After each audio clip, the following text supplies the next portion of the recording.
LA has a new mayor-elect. Eric Garcetti takes the reins of Los Angeles July the 1st. Hello, everyone. I'm Bob Jimenez, and welcome to LA Business Today. I'm Sharon Jimenez. Congratulations to all the new leaders entrusted to lead LA, elected by our city's voters. You know, Sharon, the timing for change is right. California is expecting its first surplus in 7 years.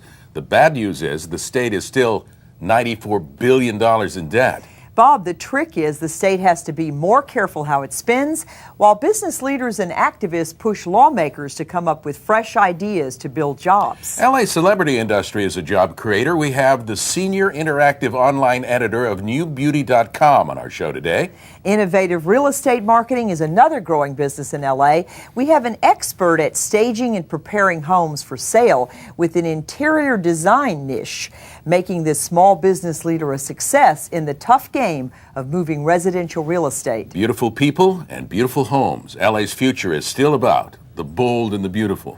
Bob, let's get down to business.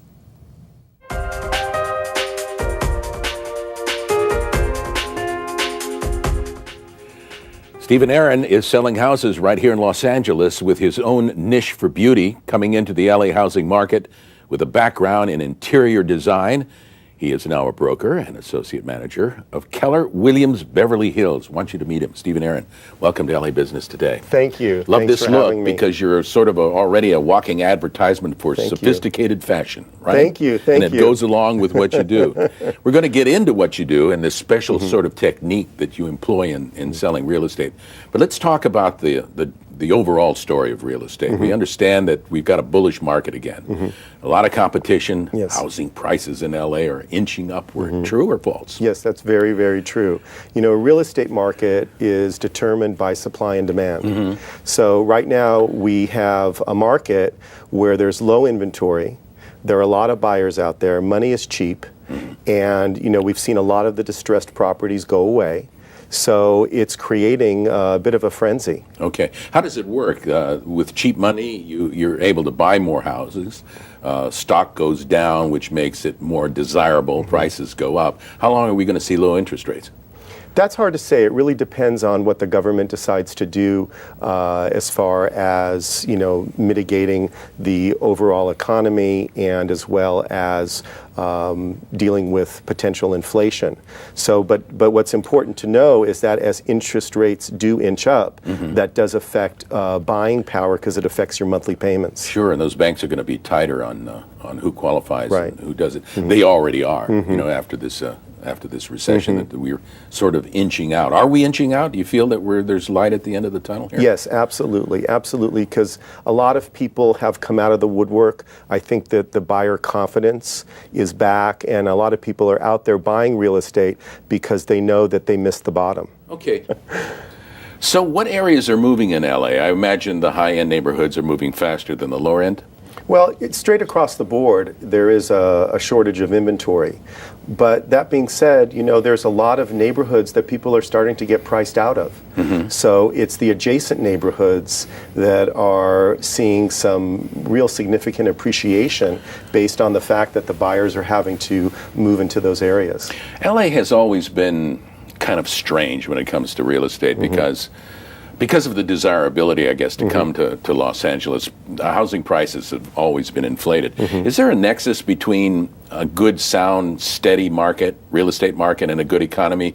Or are we going to continue to see this bubble starting to grow again and worry about it popping again and having our economy go south? Well, LA is a very, very desirable place to live, and there's no space. So I think we're always going to be in a situation where the market is very, very strong because people want to live here. Now, whether prices go up or down, that's something else. But there's always demand in the city, and you know, it's a beautiful city and a great place to live. No doubt. Yeah. Who's buying? more cash carrying people these days Yes. than ever before, right? Yes, when we see multiple offers where you have 10 or 15 offers, there's always a handful of cash buyers. So cash is coming out of the woodwork. We're seeing a lot of first-time home buyers. We're seeing a lot of people buying homes for their kids. So there's definitely a lot of cash, and this is where the term cash is king really applies. Yeah, for sure, because when you have cash and you go, I'm going to lay it on the table, you've got a lot of power, a lot of bargaining power. Yes, and that's one less contingency, one less term that could go bad or go south with the deal. So it gives the seller a lot of confidence to go with a cash offer, because you could have someone that's very qualified, that has a great job, and sometimes they might not even get a counteroffer because the seller wants to keep the dialogue going with the cash buyer. Yeah. Where is the foreclosure market right now? We understand that larger corporations coming in, a lot of money, buying up bulk foreclosures, flipping them, turning them around very quickly. Is that tapering off, or is it still going on pretty much? That's going on, but that's something that's happening behind the scenes. So that's really not in the retail side of the market. That's where you have these big investors that have relationships with banks, and they're acquiring property. Some people worry about that because it's foreign money. It's not homegrown money. And I guess that there's this phobia among community leaders or people who've been in communities a long time, worrying about foreign money coming in and buying up all the real estate. Is that a worry? Well, I think with residential real estate, it's not. I do believe that is a concern with commercial real estate. Okay. All right, let's talk about how you turn a house. Great. You have a sort of a unique approach, and I was telling you just before we sat down about how I sold a house back in, I think, 1972, where I put my house on the market, and I was a little worried about it because it was an older house, ranch style, in Northern California, and the realtor says, "Hey, I can sell your house in a week." And I'm going, "How are you going to do that?" He says, "I'm going to put a new roof on it, and I'm going to paint it." And I said, I don't have money to do that. He says, "I'll do it, and we'll throw it into the price of the house." He was right. Because it moved in a week. It did move in a week because he fixed it all up. He gave it a haircut, and that made the buyers, of course, more interested. So do you do that of sorts? Yes. But you do it inside. Yes, inside, exactly. Okay, and tell me about it. Well, it's interesting. Part of what you want to do is you want to take someone's home and turn that home into a finished product. Right. So you're really saying this is not your home anymore. And what I want my clients to do is really let me do my thing to get them top dollar. Give it up. Right. And we do that with, of course, the expected things, fresh coat of paint, landscaping, but we do a lot these days with staging. Yeah. And where we have a staging company come in and do the whole house so that we know that the way the home presents is something that's going to appeal to the profile of the buyer that's shopping in that neighborhood. And you do it the same way my realtor does? You throw that investment into the asking price?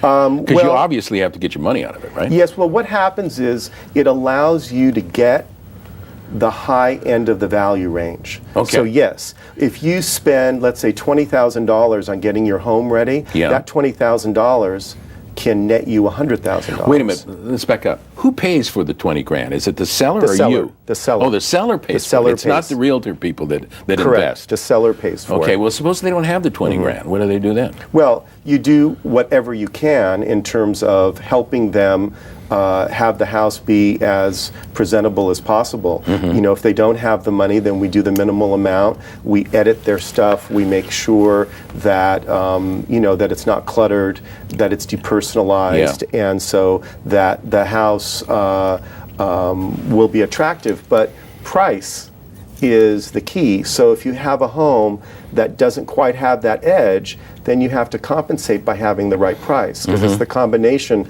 of price with the presentation that is the magic. And Stephen, you see the turn. In other words, you can compare what you do to one house to one that you don't do much to, and you see the difference. Yes, absolutely. Right away. But the price has to reflect that. What are the residual effects? Somebody comes in, sees this nice house that you fixed up, and then they start bidding it up, right? And that makes you happy. Yes, well, what happens is that a buyer buys based on emotion. So what we're trying to do is create an emotional experience for that buyer when they come into the house.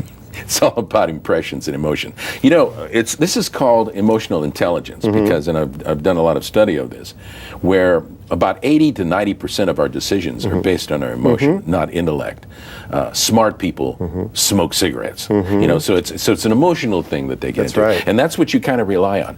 One of the questions I wanted to delve into is, okay, you do sort of a superficial, but what if the house has some major structural problems? What do you do then?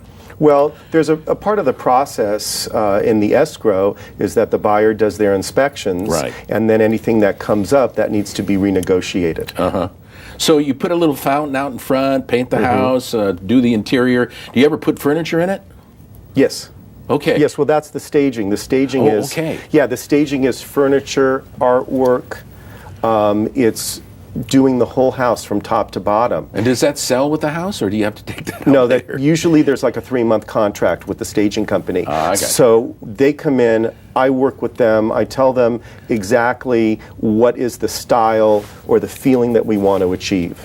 So it's, you know, top to bottom, it's staged. And what's interesting is, as an interior designer, you think that it's decorating. Yeah. But it's not.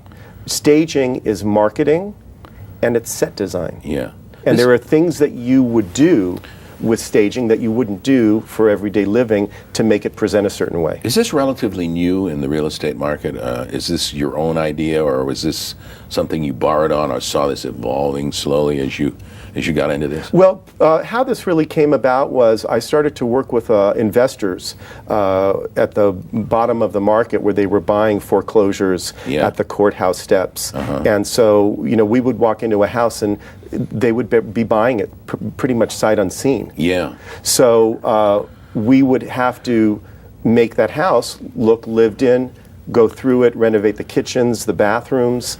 And so it's with that experience of working with those investor clients and really creating a product Yeah. that we were able to, even when the market isn't where it's now, be able to get top dollar, because people walk in and they want it to be move-in condition. They want to say, this is the house Yeah. that I've been waiting for. Yeah, not everybody, I imagine, can do this. I mean, you need an appreciation. You have an artistic eye, obviously, the way you dress and the way you present yourself.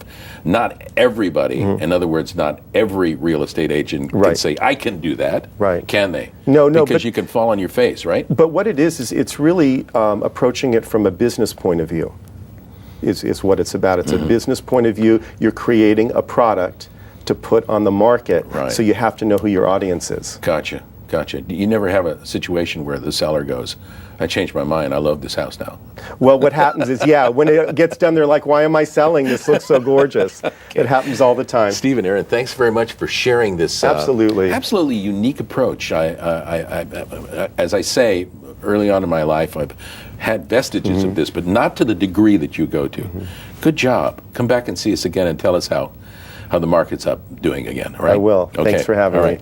And you're watching LA Business Today.